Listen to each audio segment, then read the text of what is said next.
बुलढाणा जिल्ह्यातील 17 मंडळामध्ये काल आणि परवा अतिवृष्टी झालेली आहे। आपण बघू शकतो की अतिवृष्टी झाल्यामुळे खामगाव तालुका मोताळा तालुक्यामध्ये मोठ्या प्रमाणामध्ये शेतकऱ्यांच्या शेताचं या ठिकाणी नुकसान झाले, पिकाचं सुद्धा नुकसान झाले।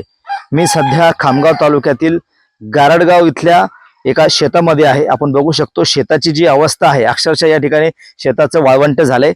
नदीचं पात्र फुटल्यामुळे या ठिकाणी शेतामध्ये अक्षरशः रेती वाहून आली, मोठमोठे गोटे जे आहेत ते सुद्धा या ठिकाणी वाहून आले। आणि ज्या शेतामध्ये मी उभा आहे त्या शेतामध्ये सध्या कपाशी आणि तूर लागवड केलेली होती, मात्र या पुरामुळे या शेतातील जी कपाशी आहे आणि तूर आहे संपूर्णपणे वाहून गेलेली आहे। शेताचं सुद्धा या ठिकाणी मोठं नुकसान झालंय। खामगाव असेल, मोताळा असेल आणि शेगाव असेल या तीनही तालुक्यामध्ये या ठिकाणी अतिवृष्टी झालेली आहे।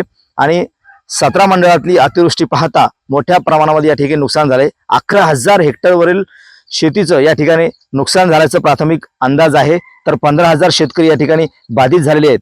मोठ्या प्रमाणामध्ये या ठिकाणी पाऊस झाल्यामुळे शेतकऱ्यांचं जनजीवन सुद्धा या ठिकाणी विस्कळीत झालं होतं। आता शेतकऱ्यांना हीच अपेक्षा आहे की शासनाकडनं तात्काळ या ठिकाणी पंचनामे करावेत आणि शेतकऱ्यांना नुकसान भरपाई मिळावी। कॅमेरामन निलेश देशमुख सह गणेश सोळंकी, TV9 मराठी, गारडगाव, खामगाव, बुलढाणा।